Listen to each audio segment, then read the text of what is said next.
Okay, let's unpack this fascinating source material you've provided. We're diving deep into the intricate case of a future New York, a city gleaming with progress, but still rife with dark secrets, and the relentless detective who must peel back its layers to expose a chilling killer. Yeah, this deep dive into the case file, it really reveals how a truly relentless investigator tracks down this serial killer. And his motives are as personal as they are public, which is interesting. You'll uncover some surprising connections, delve into the psychology behind it all. It's a real shortcut to getting informed on this whole complex narrative. Absolutely. Our mission today is to pull out the most important nuggets of knowledge, the key insights from this material. So get ready for some surprising facts and maybe some aha moments that will leave you genuinely well-informed. Okay. Our deep dive begins with the first strike. Mm. The shocking murder of Cicely Towers. Mm-hmm. She was this formidable prosecuting attorney described as meticulously private, elegant, a real tiger in the courtroom. Uh-huh. Had an incredibly high conviction rate. Highly respected. Yet her body was found brutally murdered. Rainy night, rough neighborhood in the West End, throat slashed. Just awful. And the Emmy pinned the time of death at, 1:16 a.m.? 1:16 a.m., exactly. And that immediate contradiction, a woman like her, found like that, Yeah. it instantly signals this is going to be complex. And that's precisely where Lieutenant Eve Dallas steps in. She's assigned primary, she's tough, maybe a bit cynical on the surface, but you quickly see she feels deeply about the victims, about justice. And the way she got the case was unusual too, right? Commander Whitney? Yeah, exactly. Commander Whitney, the police chief, he personally overrides procedure to put Eve in charge. Turns out Cicely Towers was a close personal friend. He was even godfather to her son. Wow. He straight up admitted he had no objectivity here, relied completely on Eve. So right away, you have these huge personal stakes mixed in with the professional duty. That dynamic is so critical. And immediately, some really strange details pop up, like no signs of a mugging, her jewelry, her credit tokens, kind of like future credit cards, all still there. But her umbrella was missing. Yes. Her purple umbrella, same color as her power suit, gone. And even weirder, Cicely's last link call. That's her main digital communication device. Yeah. It was mysteriously zapped, just deleted entirely from the record. Oh, okay. Zapped. That's a huge red flag. It suggests she was protecting someone, maybe, or some really sensitive secret, because if it was official business, it should have been logged. Exactly. Which leads to the big question. Cicely Towers, meticulous, image-conscious, dressed to exude authority, not blend. Why is she meeting someone in a dangerous area like the West End? Middle of the night. Yeah, what does that tell you? It points to something clandestine, right? Yeah. Something she didn't want known. Definitely. So Eve's initial interviews start peeling back these layers. Commander Whitney, his grief is palpable, underlining that lack of objectivity he mentioned. Mm-hmm. Then there's George Hammett, Cicely's lover. He saw her last, around 10 p.m. that night, deeply. They'd had this intimate, years-long relationship. He's devastated, calls her the most admirable woman I've ever known. Said she seemed distracted by a case, but optimistic about it. Okay, so Hammett seems clear, grief-stricken. What about the ex-husband, Marco Angelini? Any suspicion there, especially with business ties? Oh, absolutely. Marco Angelini wasn't just the ex. He was her business partner in a company called Mercury. He claims it was a friendly divorce, that they still co-parented and worked together well. But he stood to gain, big time, between $5 and $7 million from her Mercury shares if she died. Okay, that's a motive. And conveniently, no verifiable alibi for 1:16 a.m. Says he was home alone. Convenient indeed. And didn't Roarke have a connection here too, the billionaire? Yes, that's another interesting link. Roarke, with his massive business empire, turns out he was also on the board of Mercury, along with Cicely. Ah, okay. And Roarke provides some key insight into Marco Angelini's finances. Apparently, Marco was in deep trouble. Ill-advised acquisitions, Roarke called them. Like what? Specifically, a $3 million loss on some forged artifacts he'd bought. Ouch. So Marco wasn't just potentially gaining millions, he was desperate. That really ramps up the financial motive. Exactly. So this first phase, it just perfectly shows how fast a murder investigation pivots from the public facts to these hidden private lives. Yeah, it really forces you to look at grief, loyalty, money, all those messy human things among the people closest to the victim. It's rarely simple. Okay, so moving on to what quickly becomes the killer's signature. because it doesn't stop with Cicely. No, just weeks later, a second victim, Yvonne Metcalf, a really prominent TV star. And the method. Exactly the same, throat sliced. Chillingly consistent. What connects them, besides being successful women? Well, that's the key commonality. Both were public figures, respected, dedicated professionals, but from totally different worlds, really. Cicely moved in legal and political circles. Yvonne's scene was artists, musicians, different crowds. But the killer treated them the same. Identically. Same method, and he took a souvenir both times. Cicely's purple umbrella, Yvonne's right shoe. A shoe? Yep, her right shoe. It suggests something ritualistic almost, a very deliberate signature. That's where Dr. Mira comes in, right? The profiler. Exactly. Dr. Mira, the department's criminal profiler, she's brilliant. Her initial take, the killer likely envied, resented, and was maybe even fascinated by these powerful women. Someone wanting to, quote, bask in the reflected attention. Creepy. What about the killing itself? She described the murders as vicious and uncommonly clean. A frontal attack, personal weapon like a blade, indicates an organized, ambitious mind. And chillingly, she knows he seems to be enjoying his work, the full experience of it. Wow.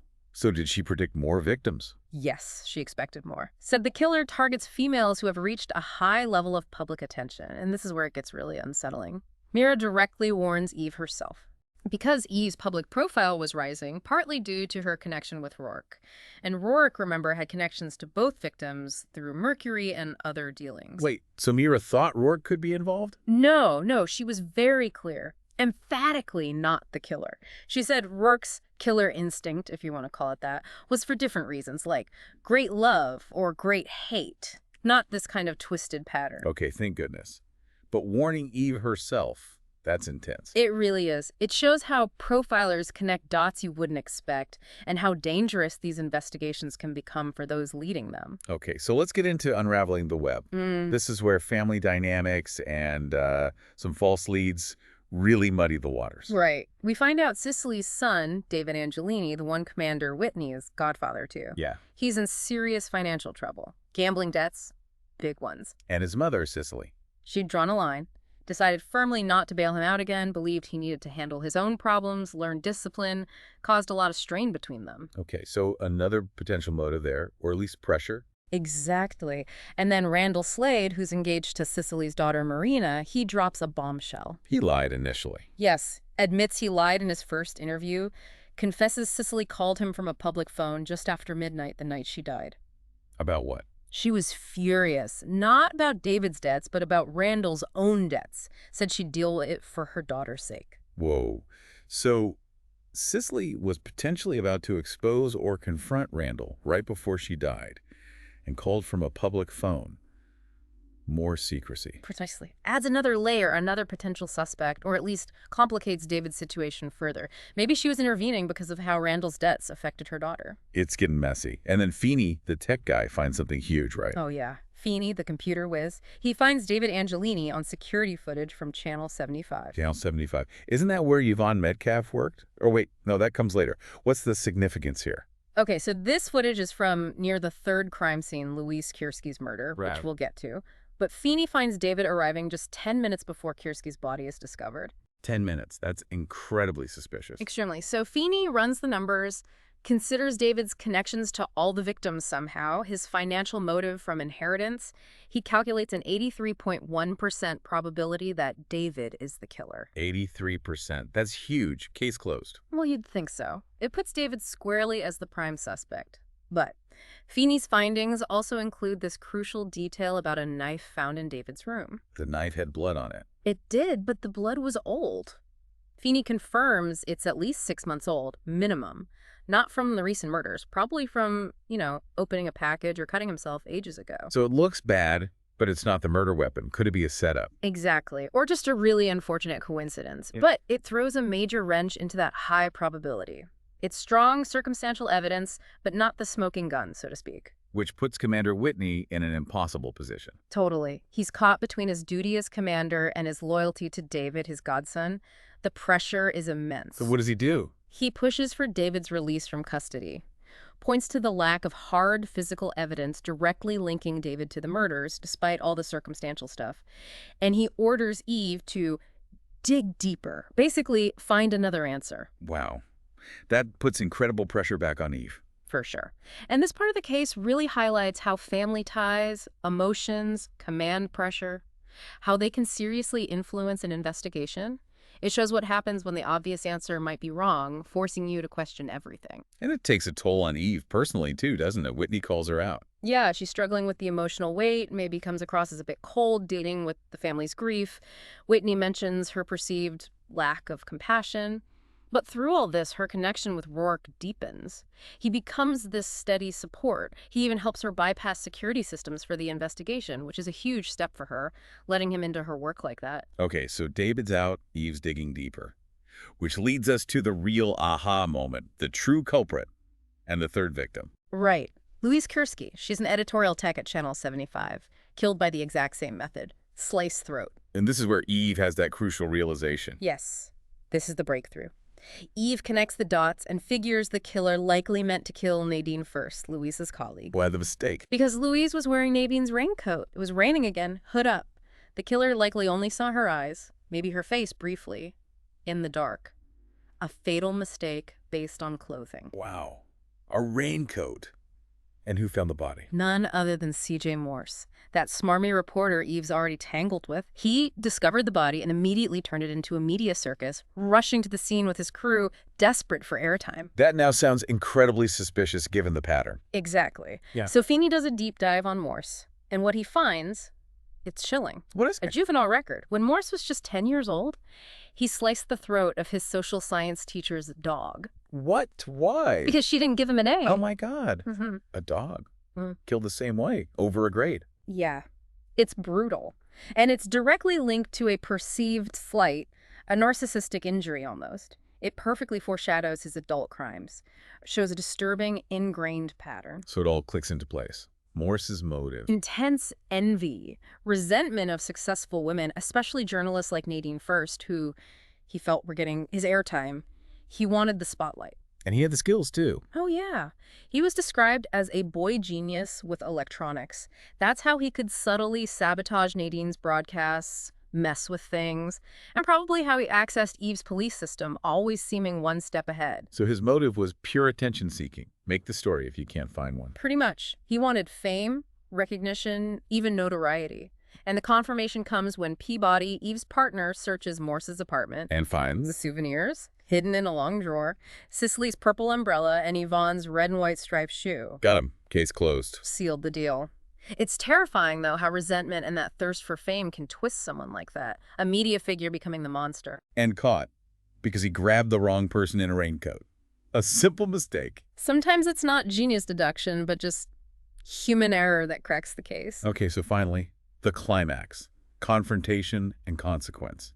Morse is identified, but Nadine First is missing.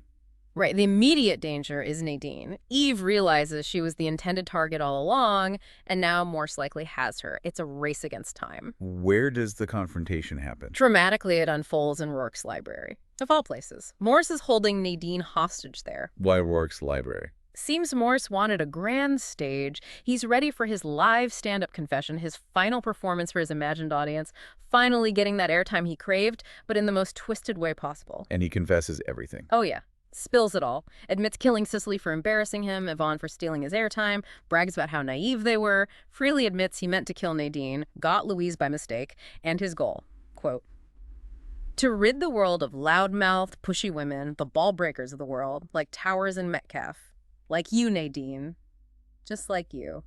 Chilling. Just pure misogyny and resentment boiling over.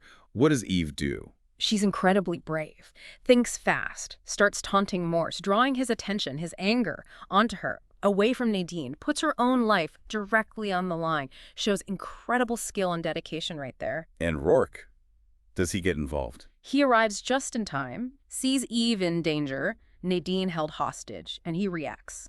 Fiercely protective. Fuffy breaks out. A brutal struggle. Morse is desperate, but Roarke manages to get Morse's own knife away from him. And in that split second, to save Eve, Roarke uses the knife on Morse. Kills him. Ends the threat. Wow. Intense. So the aftermath. Eve's got a cut, a black eye coming on. Roarke dismisses his own injuries as nothing major. The killer is stopped. But there's a cost, right? A heavy one, physically and emotionally for both of them. They went through something huge together. And then, amidst all that chaos. Yeah, right there, surrounded by the aftermath, the shared trauma, Roarke proposes, asks Eve to marry him. Whoa. Talk about timing. It cements that deep connection they forged, tested by violence, but ultimately built on love and survival. It really shows how extreme adversity can sometimes forge the strongest bonds. And what a deep dive that was. Yeah. Just incredible. From meticulously unmasking this killer driven by fame and envy to all the personal twists and turns. It's really a masterclass in detective work, but also, I think, in human resilience. Absolutely. You see the worst of it, ambition, resentment, that twisted sense of justice leading to violence. But you also see the best. Unwavering dedication, loyalty, that unexpected support network bringing light into darkness. That intertwining of the job and the personal connections is just so striking. It really leaves you wondering, doesn't it? I mean, this deep dive suggests that even with all the futuristic tech, those fundamental human drives, ambition, resentment, needing recognition, they're still powerful enough to push people to extremes. And it makes you think, how do we as a society even confront these really personal motivations when they explode into public acts of terror, especially when it seems driven by this desperate need for attention in our, increasingly media-saturated world? A lot to chew on there.